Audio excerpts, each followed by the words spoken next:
Auggie doll. For a while, the word was all we talked about. February was when it was really at its worst. That's when practically nobody was talking to us, and Julian had started leaving notes in our lockers. The notes Jack were stupid, like, "You stink, big cheese, and nobody likes you anymore." I got a note like, "Freak," and other that said, "Get out of your school, orc." Summer thought we should report the notes to Mr. Rubin with the middle school dean, or even Mr. Tushman, but we thought that would be like sneaking. Anyway, it's not like we didn't leave notes too. The hours weren't really mean. They were kind of funny and sarcastic. One was, "You're so pretty, Jillian. I love you. Will you marry me? Love, Beulah." Another was, "Love your hair. XOX, Beulah." Another was, "You're a baby. Tickle my feet. XO, Beulah." Beulah was a made-up person that me and Jack came up with. She had really gross habits, like eating green stuff in between her toes and sucking on her knuckles. And we figured someone like that would have a real crush on Julian, who act like someone in a Kids Bop commercial. There were also a couple of times in February when Julian, Miles, and Henry played tricks on Jack.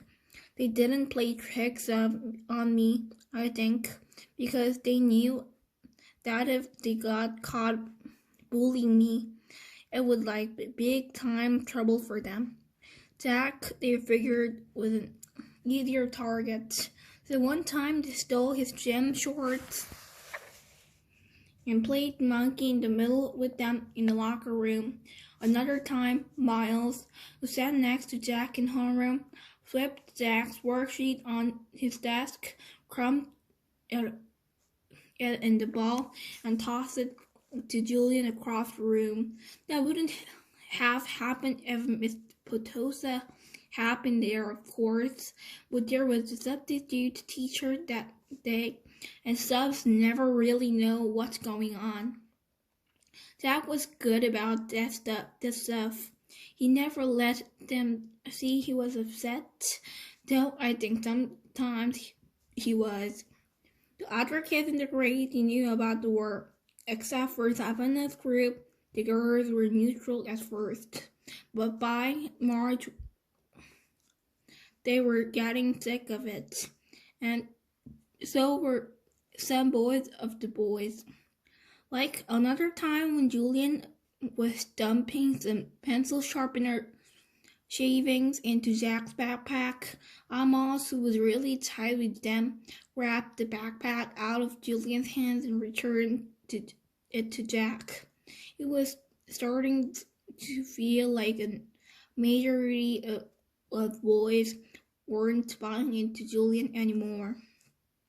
Then a few weeks ago, Julian started spreading this ridiculous rumor that Jack had hired some hitman to get him and Miles and Henry.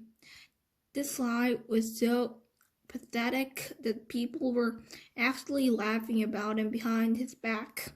At that point, any boys who had still been on his side now jumped ship and were clearly neutral. So by the end of March, only Miles and Henry were on Julian's side, and I think even they were getting tired of the word by then. I'm pretty sure everyone stopped playing the play game behind my back too. No one really crying if I bumped into them anymore, and people better my pencil without acting like the pencil who has cooties. People even joke around with me now sometimes. Like the other day, I saw Maya writing Ellie on the pencil of piece of ugly doll stationery, and I don't know why, but I just kind of randomly said, "Did you know the guy who created the ugly dolls based down on me?" Maya looked at me with her eyes wide open like she totally believed me. Then, when she realized I was only kidding, she thought it was the funniest thing in the world. "You're so funny, August," she said. And then she told Ellie and some of the other girls that I had just said, and that all thought it was funny too. Like, at first they were shocked, but then when I saw I was laughing about it, they knew it was okay to laugh about it too.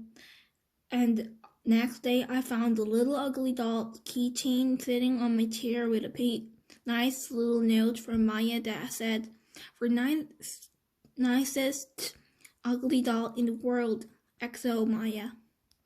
6 months ago, stuff like that would never have happened, but now it happens more and more. Also, people have been really nice about hearing aids I started wearing.